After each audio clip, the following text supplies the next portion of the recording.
এরা দিন বিক্রি করে খাবে, এরা দিনের ক্ষতি করবে।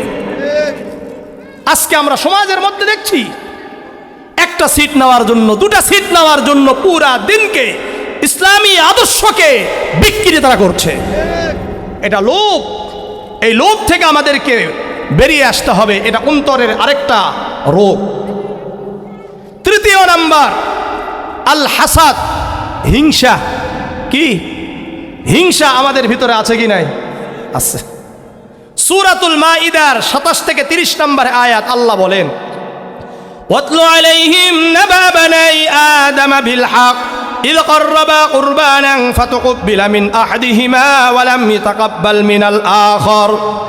হে নবী মুহাম্মদ সাল্লাল্লাহু আলাইহি ওয়াসাল্লাম, আপনি আদম আলাইহিস সালাতু ওয়াস সালামের দুই সন্তান হাবিল আর কাবিলের ঘটনা সবিস্তারে আপনার উম্মতের সামনে আলোচনা করেন। ইয ক্বাররাবা কুরবানান ফাতুকবিলা মিন আহাদিহিমা ওয়া লাম ইয়াতাকাব্বাল মিনাল আখার। হাবিল এবং কাবিল আল্লাহ তাআলার জন্য, আল্লাহ রাব্বুল আলামিনের জন্য কুরবানি করলেন। একজনের কুরবানিকে আল্লাহ তাআলা কবুল করেছেন, ওয়া লাম ইয়াতাকাব্বাল মিনাল আখার। আরেকজনের কুরবানিকে আল্লাহ রাব্বুল আলামিন কবুল করেন নাই। ক্বালা লাকুতুলান্নাক ক্বালা ইন্নামা ইয়াতাকাব্বালুল্লাহু মিনাল মুত্তাকিন। কাবিল বলে উঠল, না না না, আমি তোমাকে হত্যা করব। এই হত্যা করার যে সিদ্ধান্ত গ্রহণ করেছিল এটা হিংসা থেকে। কি থেকে? হিংসা থেকে। আজকে আমাদের মাঝে দেখবেন কেউ যদি একটু বড় হতে চায়, আরেকজন টেনে হিচড়ে নামানোর জন্য চেষ্টা করে। টেনে হিচড়ে নামানোর জন্য চেষ্টা করবে। তুমি বড় হবা কেন? আমি বড় হব, আমি আপনি কবরে যাব, এছাড়া আমার আপনার কারো পেট ভরবে না। লোভ এত খারাপ, এত খারাপ, এত খারাপ। জামিয়া তিরমিজির 2376 নম্বর হাদিস, আন কাব ইবনে মালিক আল-আনসারী রাদিয়াল্লাহু আনহু আনিন নবী সাল্লাল্লাহু আলাইহি ওয়াসাল্লাম। কাব ইবনে মালিক আল-আনসারী তার বাবা থেকে বর্ণনা করেন, আল্লাহর রাসূল সাল্লাল্লাহু আলাইহি ওয়াসাল্লাম বলেন, মা যিবানি জাইআনি উরসিলা ফি গনামিন বিআফসাদ লাহা মিন হিরসিল মারই আলাল মালি ওয়াশ-শারফি লিদীনিহি। দুটি ক্ষুধার্ত বাঘকে যদি একটি বকরির পালে ছেড়ে দেওয়া হয়, যদি ক্ষুধার্ত দুটি বাঘকে একটি বকরির পালে ছেড়ে দেওয়া হয়, এই বকরির পালের যতটা ক্ষতি এই ক্ষুধার্ত দুটি বাঘ করবে না, এর থেকেও দিনের ক্ষতি ওই ব্যক্তিরা করবে, ওই আলেম করবে, যেই আলেমের মধ্যে, যেই মানুষের মধ্যে সম্পদের আর পদের লোভ থাকবে। দেখবেন যাদের মধ্যে অর্থের লোভ, পদের লোভ, এমপি হওয়ার লোভ, এরা দিন বিক্রি করে খাবে, এরা দিনের ক্ষতি করবে।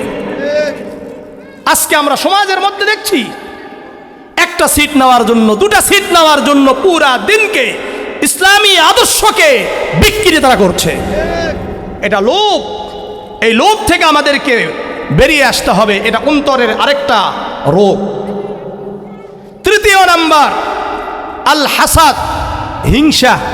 কি হিংসা আমাদের ভিতরে আছে কি নাই? আছে। সূরাতুল মাইদার 27 থেকে 30 নম্বর আয়াত আল্লাহ বলেন, ওয়াতলু আলাইহিম নাবা বানাই আদম বিল হক ইয ক্বাররাবা কুরবানান ফাতুকবিলা মিন আহাদিহিমা ওয়া লাম ইয়াতাকাব্বাল মিনাল আখার। হে নবী মুহাম্মদ সাল্লাল্লাহু আলাইহি ওয়াসাল্লাম, আপনি আদম আলাইহিস সালাতু ওয়াস সালামের দুই সন্তান হাবিল আর কাবিলের ঘটনা সবিস্তারে আপনার উম্মতের সামনে আলোচনা করেন। ইয ক্বাররাবা কুরবানান ফাতুকবিলা মিন আহাদিহিমা ওয়া লাম ইয়াতাকাব্বাল মিনাল আখার। হাবিল এবং কাবিল আল্লাহ তাআলার জন্য, আল্লাহ রাব্বুল আলামিনের জন্য কুরবানি করলেন। একজনের কুরবানিকে আল্লাহ তাআলা কবুল করেছেন, ওয়া লাম ইয়াতাকাব্বাল মিনাল আখার। আরেকজনের কুরবানিকে আল্লাহ রাব্বুল আলামিন কবুল করেন নাই। ক্বালা লাকুতুলান্নাক ক্বালা ইন্নামা ইয়াতাকাব্বালুল্লাহু মিনাল মুত্তাকিন। কাবিল বলে উঠল, না না না, আমি তোমাকে হত্যা করব। এই হত্যা করার যে সিদ্ধান্ত গ্রহণ করেছিল এটা হিংসা থেকে। কি থেকে? হিংসা থেকে। আজকে আমাদের মাঝে দেখবেন কেউ যদি একটু বড় হতে চায়, আরেকজন টেনে হিচড়ে নামানোর জন্য চেষ্টা করে। টেনে হিচড়ে নামানোর জন্য চেষ্টা করবে, তুমি বড় হবা কেন, আমি বড় হব।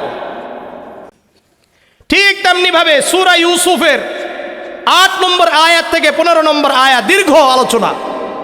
إذ قالوا ليوسف وأخوه أحب إلى أبينا منا ونحن عصبة, যখন ইউসুফ আলাইহিস সালাতু ওয়াস সালামের ভাইয়েরা বলল, আমাদের বাবার কাছে ইউসুফ আর তার আপন ভাই বিনিয়ামিন আমাদের বাবার কাছে প্রিয়।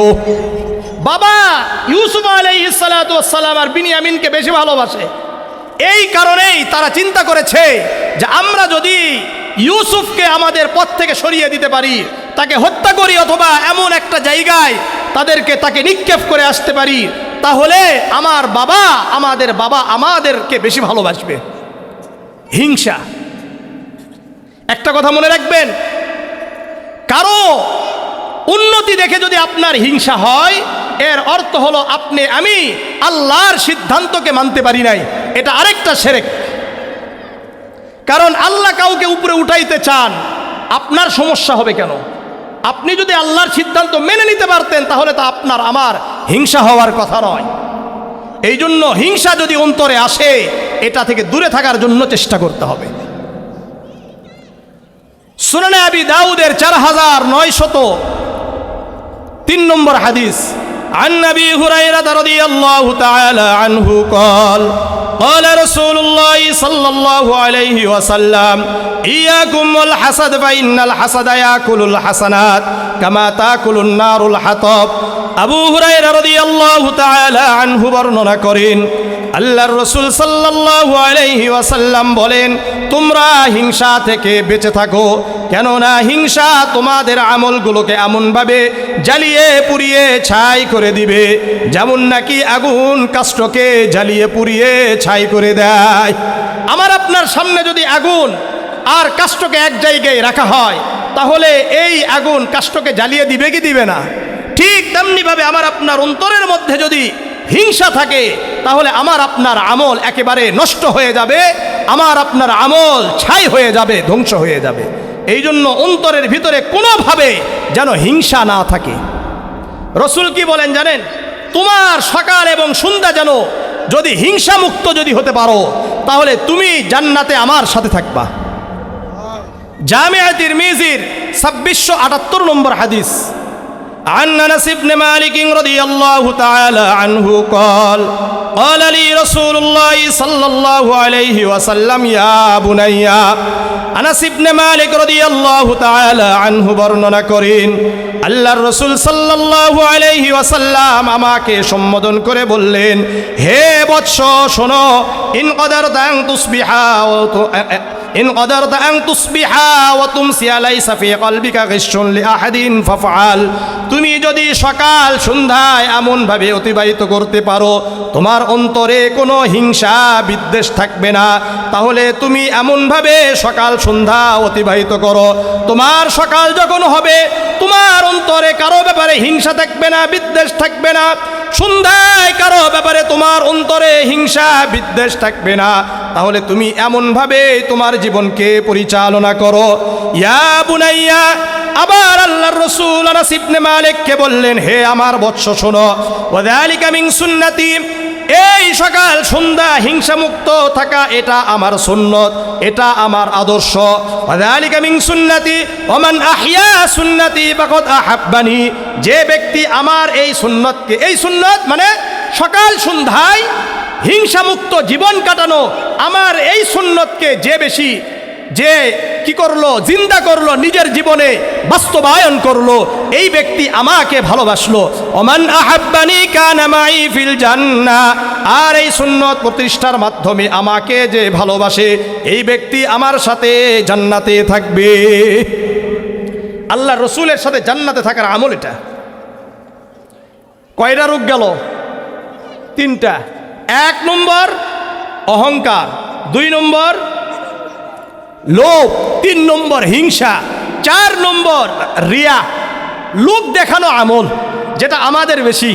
এই যে আমরা হুজুর যারা আছে, আমাদের মতো যারা দানশীল আছে, তারা এক কথায় এখানে যারা আমরা বসেছি, অধিকাংশদের অবস্থা লোক দেখানো। কি দেখানো? লোক দেখানো, অন্যকে দেখানো। অন্যকে দেখানো, অন্যকে দেখানো। সূরাতুল মাউনের 4, 5, 6 নম্বর আয়াত আল্লাহ বলেন, ফাওয়াইলুল লিল মুসাল্লিন আল্লাযীনা হুম আন সালাতিহিম সাহুন আল্লাযীনা হুম ইরাউন। ওই সমস্ত নামাজীর জন্য দুর্ভোগ, আফসোস, ধ্বংস যারা নামাজে অলসতা করে, উদাসীনতা করে, মানুষকে দেখানোর জন্য আমল করে। শুধুমাত্র মসজিদে যায় মানুষ যেন আমাকে দেখে, শুধুমাত্র দাড়ি রাখছি মানুষকে দেখানোর জন্য, শুধুমাত্র ওয়াজ করি মানুষকে দেখানোর জন্য। আমাদের মধ্যে এরকম আছে কি নাই? আছে কি নাই? আল্লাযীনা হুম ইরাউন, মানুষকে দেখানোর জন্য আমল করে। সূরাতুল বাকারার 264 নম্বর আয়াতে আল্লাহ বলেন, ইয়া আইয়ুহাল্লাযীনা আমানু লা তুবতিলু সাদাকাতিকুম বিল মান্নি ওয়াল আযা। হে ঈমানদারগণ, তোমরা তোমাদের দানকে শুধুমাত্র খোঁটা দিয়ে এবং মানুষকে কষ্ট দিয়ে তোমাদের দানকে নষ্ট করবা না, ধ্বংস করবা না। তোমরা মানুষদেরকে দান করো, দান করার পরে খোঁটা দেয়, আছে কি নাই? কষ্ট দেয়। এই যে খোঁটা দিলেন আর কষ্ট দিলেন, এই কষ্ট আর খোঁটা দেওয়ার কারণে আপনি যা দান করেছেন এটা বৃথা যাবে, এই দান ধ্বংস হয়ে যাবে, এই দান ধ্বংস হবে। কাল্লাযী ইউনফিকু মালাহু রিয়াআন নাস, ওই ব্যক্তির ন্যায় যেই ব্যক্তি খরচ করে মানুষকে দেখানোর জন্য, শুধুমাত্র মসজিদ, মাদ্রাসা, মাহফিলে দান করে মানুষকে দেখানোর জন্য। এরকম আছে কি নাই? আছে। মানুষকে দেখানোর জন্য কোনো কিছু করা যাবে না। একমাত্র আমার আপনার কাকে খুশি করার জন্য করতে হবে? আল্লাহর জন্য করতে হবে। চমৎকার একটা হাদিস মুসনাদে আহমদের 23630 নম্বর হাদিস। عن محمود بن لبيد عن النبي صلى الله عليه وسلم قال إن أخوف ما أخاف عليكم الشرك الأصغر। আল্লাহর রাসূল বলেন, আমার উম্মতের উপরে আমি সবচাইতে বড় যেই ভয় করি এটা হলো ছোট শিরকের। কি শিরক? ছোট শিরক, এটার আমার ভয় বেশি। ক্বালু ইয়া রাসূলুল্লাহ ওয়া শিরকুল আসগর। ইয়া রাসূলুল্লাহ, ইয়া হাবিবাল্লাহ, ছোট শিরক কি? আল্লাহর রাসূল বললেন, আর রিয়া, মানুষকে দেখানো আমল। কি আমল? মানুষকে দেখানো আমল। এটা হলো রাসূল আমাদের ব্যাপারে সবচাইতে বড় ভয় করেছেন। মুসনাদে আহমদের 17140 নম্বর হাদিস। عن شداد بن أوس عن النبي صلى الله عليه وسلم قال من صلى يرائي فقد أشرك। আল্লাহর রাসূল বলেন, যে ব্যক্তি লোক দেখানোর জন্য নামাজ পড়লো এই ব্যক্তি শিরক করলো। নামাজ পড়লো মানুষকে দেখানোর জন্য, এই ব্যক্তি শিরক করলো। ওয়ামান সামা ইরাই ফাকাদ আশরাকা। যে ব্যক্তি রোজা রাখলো মানুষকে দেখানোর জন্য, এই ব্যক্তি শিরক করলো। ওয়ামান তাসাদ্দাকা ইরাই ফাকাদ আশরাকা। যেই ব্যক্তি মানুষকে দেখানোর জন্য দান করলো, এই ব্যক্তিও শিরক করলো। এই ব্যক্তি কি করছে? শিরক করেছে। কিয়ামতের ময়দানে সর্বপ্রথম 3 ব্যক্তিকে জাহান্নামে নিক্ষেপ করা হবে। কয় ব্যক্তি? 3 ব্যক্তি। সহিহ মুসলিমের 1905 নম্বর হাদিস। عن نبي سعيد الخدري رضي الله عن أبي هريرة رضي الله تعالى عنه قال قال رسول الله صلى الله عليه وسلم إن أولى الناس يقصى يوم القيامة عليه رجل استشهد فأوتي به فعرفه نعمه فعرفها। আল্লাহর রাসূল সাল্লাল্লাহু আলাইহি ওয়াসাল্লাম বলেন, কিয়ামতের ময়দানে সর্বপ্রথম ওই ব্যক্তিকে উপস্থিত করা হবে যেই ব্যক্তি আল্লাহর রাস্তায় শহীদ হয়েছে। কোথায় শহীদ? আল্লাহর রাস্তায় শহীদ হয়েছে, এরকম একজন ব্যক্তিকে উপস্থিত করা হবে। ফাআররাফাহু নি'মাহু।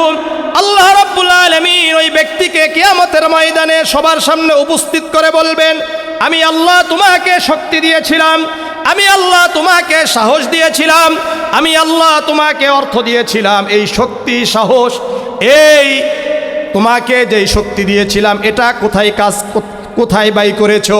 সঙ্গে সঙ্গে ফামা আমিলতা ফিহা, কিভাবে ব্যয় করেছো? সঙ্গে সঙ্গে ওই ব্যক্তি বলবে, কাতালতু ফিকা, আমি আপনার রাস্তায় জিহাদ করতে করতে, হাত্তা উস্তিশহিদতু, আমি আপনার রাস্তায় জিহাদ করতে করতে শহীদ হয়েছি। ক্বালা কাযাবতা, সঙ্গে সঙ্গে আল্লাহ রাব্বুল আলামিন বলবেন, তুমি মিথ্যা বলছো। ওয়ালাকিন্নাকা কাতালতালি ক্বালা হুয়া জারিউন, তুমি তো শুধুমাত্র আমার রাস্তায় জিহাদ এই জন্য করেছো মানুষ যেন তোমাকে বড় বীর বলে, বড় বাহাদুর বলে, মুজাহিদ বলে। ফাকাদ কিলা, দুনিয়ায় তুমি যা চেয়েছো তোমাকে বড় বীর বলেছে, বড় মুজাহিদ বলেছে, এটা বলা হয়েছে। ফাকাদ কিলা সুম্মা উমিরা বিহি ফাসুহবি আলা ওয়াজহিহি হাত্তা উলকিয়া ফিন্নার, ওই শহীদের ব্যাপারে আল্লাহ রাব্বুল আলামিন আদেশ করে দিবেন, একে উপর করে টেনে হিচড়ে জাহান্নামে নিক্ষেপ করা হবে। কেন? তার অন্তরে আল্লাহর জন্য আমল ছিল না, আর অন্য কোনো কারণ নেই। 2 নম্বর, ওয়ারাজুলুন তাআল্লামাল ইলমা ওয়া আল্লামাহু ওয়া ক্বারাআল কুরআন। দ্বিতীয় কিয়ামতের ময়দানে ওই ব্যক্তিকে উপস্থিত করা হবে যে কোরআন এবং হাদিসের ইলম অর্জন করেছে, অন্যদেরকে শিক্ষা দিয়েছে, কোরআন এবং হাদিস নিজে পড়েছে, অন্যদেরকে জানিয়েছে, বড় বক্তা হয়েছে। ওয়া ক্বারাআল কুরআন, সুন্দর আওয়াজে কোরআন তেলাওয়াত করে শুনিয়েছে। আল্লাহ রাব্বুল আলামিন উপস্থিত করে বলবেন, তোমাকে আল্লাহ তাআলা যেই কোরআনের ইলম দান করেছিলেন, তোমাকে কোরআন পড়ার জন্য কণ্ঠস্বর দিয়েছিলেন, তুমি কি করেছো? ক্বালা ফামা আমিলতা ফিহা, সঙ্গে সঙ্গে ওই আলেম বলবে, তাআল্লামতুল ইলমা ওয়া আল্লামতুহু, আমি কোরআন এবং হাদিসের ইলম অর্জন করেছি এবং এ অনুযায়ী আমি কোরআন এবং হাদিসের ইলম অন্যদেরকে শিক্ষা দিয়েছি। বিভিন্ন মাহফিলগুলোতে আমি গিয়ে দাওয়াত দিয়েছি, কোরআন এবং হাদিসের কথা বলেছি। সঙ্গে সঙ্গে আল্লাহ রাব্বুল আলামিন বলবেন, কাযাবতা, তুমি মিথ্যা বলছো। তাআল্লামতাল ইলমা ওয়া আল্লামতাহু, তুমি শুধুমাত্র কোরআন এবং হাদিসের ইলম এর জন্য অর্জন করেছো এবং তুমি অন্যদেরকে শিক্ষা দিয়েছো। লিকালাহু আলিমুন, মানুষ তোমাকে বড় আলেম বলবে, মানুষ তোমাকে বড় বক্তা বলবে, মানুষ তোমাকে বড় আলেম বলবে, বড় বক্তা বলবে। পোস্টারে যখন নাকি আল্লামা লেখা হয় না, আন্তর্জাতিক লেখা হয় না, মুফাসসিরে কোরআন লেখা হয় না, তখন তোমার খারাপ লাগতো? আছে কি নাই? আমাদের লাগে, এটা আমাদের সমস্যা। এই জন্য মাঝে মাঝে মনে হয়, হায় হায়, যদি কাল কিয়ামতের ময়দানে এই জায়গায় ধরা খেয়ে যায়, এই জায়গায় ধরা খাওয়ার সম্ভাবনা আছে কি নাই? পোস্টারে নাম যদি একটু বড় না হয়, পোস্টারে যদি আন্তর্জাতিক মুফাসসিরে কোরআন আল্লামা লেখা না হয়, আমাদের কষ্ট লাগে। যদি আমার কষ্ট লাগে, আমার শাহ ওয়ালিউল্লাহকেও কাল কিয়ামতের ময়দানে আল্লাহ তাআলার দরবারে আমাকে ধরা পড়তে হবে। সঙ্গে সঙ্গে আল্লাহ রাব্বুল আলামিন আবার ওই কারীকে বলবেন, তোমাকে আমি আল্লাহ কণ্ঠস্বর দিয়েছিলাম, তুমি কি করেছো? সঙ্গে সঙ্গে বলবে, করাতু ফিকাল কোরআন, আপনার জন্য সারা দুনিয়ায় কোরআন তেলাওয়াত করে শুনিয়েছি। আল্লাহ বলবেন, কাযাবতা, তুমি মিথ্যা বলছো।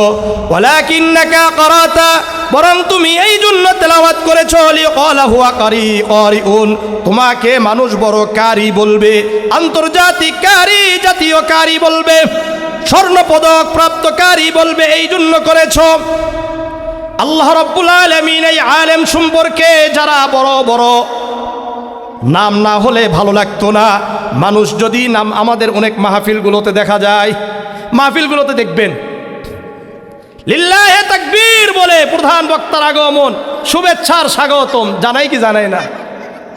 হ্যাঁ, এটা আবার না জানালে আমাদের মধ্যে অনেক বক্তার খারাপও লাগে। আল্লাহর কসম করে বলছি, আমি শাহ ওয়ালিউল্লাহরও যদি খারাপ লাগে, কাল কিয়ামতের ময়দানে ফাকাদ উমিরা বিহি সুম্মা ফাসুহিবা আলা ওয়াজহিহি হাত্তা উলকিয়া ফিন্নার, আল্লাহ রাব্বুল আলামিন আমার ব্যাপারে বলবেন, এই শাহ ওয়ালিউল্লাহকে উপর করে টেনে হিচড়ে জাহান্নামে নিক্ষেপ করো।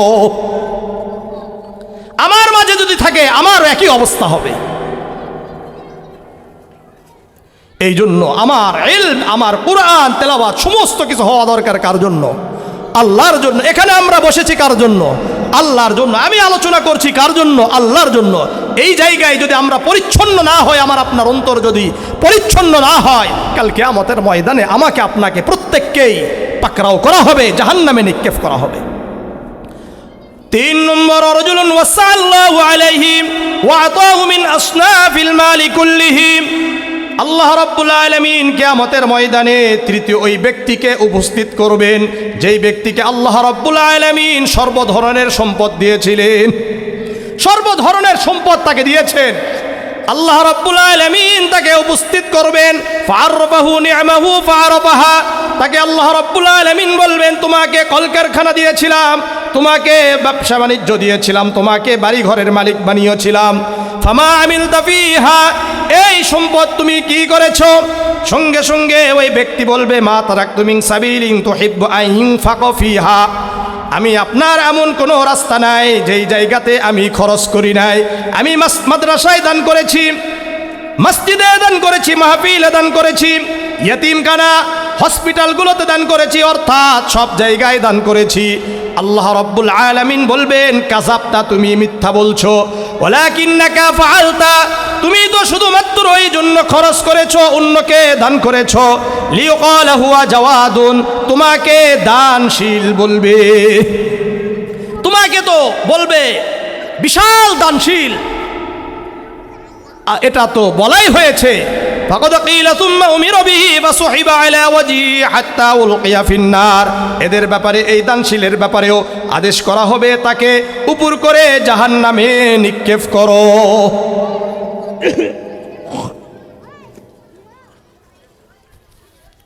সুতরাং একটু চিন্তা করেন তো, আমি এই যে কয়েকটা রোগের কথা বললাম, এই প্রত্যেকটা রোগ আমার আপনার মাঝে আছে কি নাই?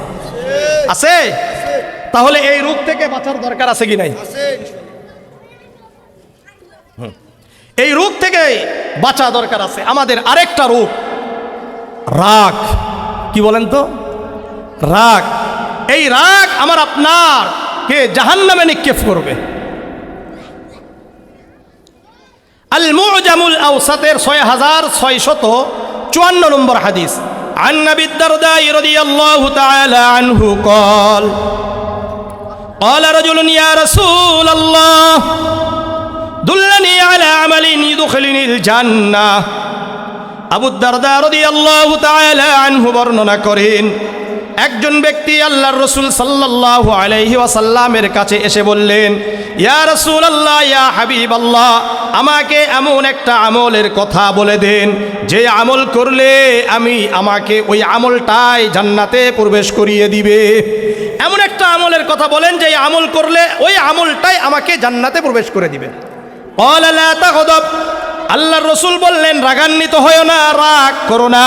ওয়ালাকাল জান্নাহ, তুমি যদি রাগকে নিয়ন্ত্রণ করতে পারো, এই রাগ নিয়ন্ত্রণ করা তোমাকে জান্নাতি করে দিবে। তাহলে বোঝা গেল, রাগ যদি নিয়ন্ত্রণ করতে না পারি, এই রাগ আমাকে আপনাকে জাহান্নামে নিয়ে যাবে। এই জন্য রাগ নিয়ন্ত্রণ করা দরকার আছে। রাগ নিয়ন্ত্রণ করতে না পারলে আপনার পরিবার ধ্বংস হবে, আপনার স্ত্রী তালাক হয়ে যাবে, এমনকি আপনার শরীরেরও সমস্যা হবে। কারণটা কি? রাগ মূলত হলো আগুন থেকে নির্গত। কিসে থেকে? আগুন থেকে। সুনানে আবি দাউদের 4784 নম্বর হাদিস, আল্লাহর রাসূল বলেন, ইন্নাল গাদামা মিনাশ শাইতান, রাগ হলো শয়তান থেকে। ওয়া ইন্নাশ শাইতানা খুলিকা মিনান নার, আর শয়তানকে আগুন থেকে সৃষ্টি করা হয়েছে। কি থেকে? আগুন থেকে সৃষ্টি করা হয়েছে। সুতরাং যারা রাগ করবে, মূলত শয়তানের একটা গুণ সে গ্রহণ করলো, এটা আস্তে আস্তে তাকে ধ্বংস করে দিবে। সুতরাং আমি আপনি যদি রাগ নিয়ন্ত্রণ না করতে পারি, তাহলে দেখবেন অনেকে এমন রাগে এমন কিছু বলে ফেলে তার ঈমান চলে যায়। অনেক সময় দেখবেন দলের বিরুদ্ধে কথা বলছে, খারাপ লাগছে, এদিক থেকে এমন একটা কথা বলে দিল, দেওয়ার সঙ্গে সঙ্গে তার ঈমান চলে গেছে। আছে কি নাই? আছে না? এই যেমন নাকি অনেকে বলে কোরআন নাকি আর রাজনীতি আছে, এই যে কথা বলছে, এত ঈমান নাই। ঈমান গেছে কি না? কারণ কোরআনে রাজনীতি আছে কি নাই? আল্লাহর রসুল রাষ্ট্রনায়ক ছিলেন কি না? আল্লাহর রসুল যদি রাষ্ট্রনায়ক থাকেন তাহলে ইসলামে রাজনীতি আছে কি নাই? ইসলামে যদি রাজনীতি না থাকে তাহলে রাষ্ট্রনায়ক হলেন কিভাবে? এই যে এটাকে অস্বীকার করা, এটা রাগ হয়ে করে অনেক জায়গাতে তার ঈমান চলে যায়। আবার অনেকে রাগ হয়ে স্ত্রীকে তালাক দিয়ে দেয়, তার পুরা জীবনটা ধ্বংস হয়ে যায়, তার সন্তান তার কাছ থেকে দূরে চলে যায়, আছে কি নাই? এই জন্য রাগ নিয়ন্ত্রণ করতে হবে। রাগ নিয়ন্ত্রণ কিছু নিয়ম কারণ আল্লাহ রসুল সাল্লাল্লাহু আলাইহি সাল্লাম শিক্ষা দিয়েছেন। 1 নম্বর, যদি রাগ নিয়ন্ত্রণ করতে চান, 1 নম্বর, যখন রাগ হবেন, আউযু বিল্লাহি মিনাশ শাইতানির রাজীম। সুনানে আবি দাউদের 4781 নম্বর হাদিস, আন সুলাইমান ইবনে সরুদা রাদিয়াল্লাহু তাআলা আনহু قال استبى رجلان عند النبي সাল্লাল্লাহু আলাইহি ওয়াসাল্লাম। দুইজন ব্যক্তি আল্লাহর রাসূল সাল্লাল্লাহু আলাইহি ওয়াসাল্লামের সামনে একে অপরকে গালি দিতে শুরু করলো, রাগান্বিত হয়েছে, ঝগড়া করা শুরু করে দিয়েছে। ফাজাআল আহাদুহুমা তাহমারু আইনাহু ওয়া তানতাফিকু আওদাজুহু। আল্লাহর রাসূল সাল্লাল্লাহু আলাইহি ওয়াসাল্লাম দেখলেন একজনের চেহারা একেবারে লাল হয়ে গেল, তার চক্ষুগুলো লাল হয়েছে।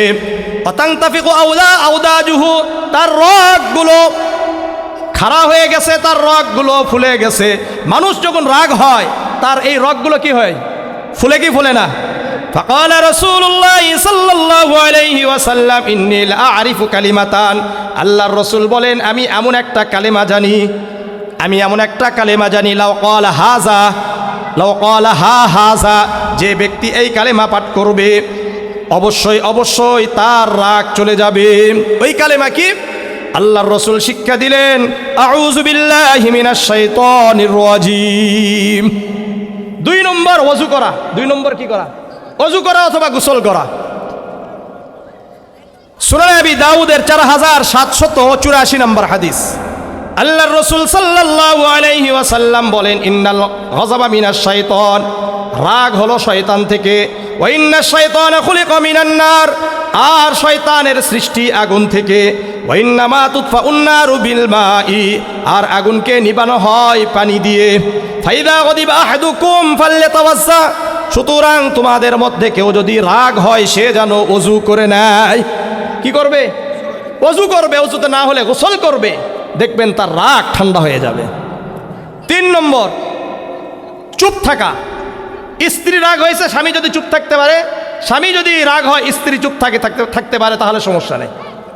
মুসনাদে আহমদের 2556 নম্বর হাদিস, আল্লাহর রাসূল বলেন, ইযা গদিবা আহাদুকুম ফালইয়াসকুত, তোমাদের মধ্যে যদি কেউ রাগ হয় সে যেন চুপ থাকে। কি থাকে? চুপ থাকে, তাহলে সমস্যা নেই। 4 নম্বর, যদি রাগ হয় তাহলে অবস্থার পরিবর্তন করতে হবে, অবস্থানের পরিবর্তন। সুনানে আবি দাউদের 4782 নম্বর হাদিস, عن أبي ذر رضي الله تعالى عنه قال قال رسول الله صلى الله عليه وسلم إذا غضب أحدكم وهو قائم فليجلس, তোমাদের মধ্যে কেউ যদি রাগ হয় আর যদি সে খাড়া থাকে, দাঁড়িয়ে থাকে, কি থাকে? দাঁড়িয়ে আছে, রাগ হয়েছে, আল্লাহর রাসূল বললেন ফালিয়াজলিস, সঙ্গে সঙ্গে সে যেন বসে যায়। ফাইন যাহাবা আনহুল গদাব, বসে যাওয়ার পরে যদি রাগ কমে যায় তাহলে তো গেল। ওয়াইল্লা ফালইস্তাজি, আর যদি রাগ না কমে তাহলে শুয়ে ঘুমিয়ে যাবে, তাহলে রাগ শেষ। বুঝেন নাই? বুঝতে পারছেন? কয় নম্বর গেল? 4। 5 নম্বর, যদি রাগ হয়, আলা বিযিকরিল্লাহি তাতমাইন্নুল কুলুব, আল্লাহর জিকির শুরু করে দিবেন, সুবহানাল্লাহ, আলহামদুলিল্লাহ, লা ইলাহা ইল্লাল্লাহ, আল্লাহু আকবার, তাহলেও রাগ কমে যাবে। সূরাতুর রাদের 28 নম্বর আয়াত। বুঝে আসছে? কয় নম্বর গেল? 5। হ্যাঁ, 5 গেছে। 6 নম্বর, আপনাকে সামনে রাখতে হবে, যদি রাগ নিয়ন্ত্রণ করা যায় তাহলে জান্নাত পাওয়া যাবে। রাসূল বলেছেন, লা তাগদাব ওয়ালাকাল জান্নাহ, তুমি যদি রাগ না হও তাহলে তুমি জান্নাত পাবা। তুমি যদি রাগকে নিয়ন্ত্রণ করো তাহলে তুমি জান্নাত পাবে। এরপরে সহিহ বুখারীর 6114 নম্বর হাদিস, عن أبي هريرة رضي الله تعالى عنه قال قال رسول الله صلى الله عليه وسلم ليس الشديد بالسرعة إنما الشديد الذي يملك نفسه عند الغضب আল্লাহর রসুল বলেন তোমাদের মধ্যে প্রকৃত বীর ওই ব্যক্তি যে ব্যক্তি রাগের সময় নিজেকে নিয়ন্ত্রণ করে যে রাগকে নিয়ন্ত্রণ করতে পারে এই ব্যক্তি মূলত বড় বীর তোমাদের মধ্যে ওই ব্যক্তি বড় বীর নয় যে ব্যক্তি কুস্তিতে জিতে গেছে বিজয়ী হয়েছে এই ব্যক্তি দুনিয়ায় প্রকৃত বীর নয় বরং বড় বীর ওই ব্যক্তি যে ব্যক্তি রাগের সময় নিজেকে নিয়ন্ত্রণ করে বুঝে আসছে আর রাগের সময় আরেকটা দোয়া আল্লাহ রসুল পড়তে বলেছেন সুনানে নাসাইর 5456 নম্বর হাদিস 5458 নম্বর হাদিস এটা আল্লাহ রসুল এই দোয়া শিক্ষা দিয়েছেন আমার সাথে বলেন আল্লাহুম্মা আতি নাফসি তাকওয়াহা ওয়া যাক্কিহা আনতা খায়রুম মান যাক্কাহা ওয়া আনতা ওয়ালিয়ুহা ওয়া মাওলাহা এই দোয়াটা পড়বেন মনে থাকবে ইনশাআল্লাহ তাহলে আমার সাথে একটু বলেন আমাদের অন্তরের রোগ মোট কয়টা বললাম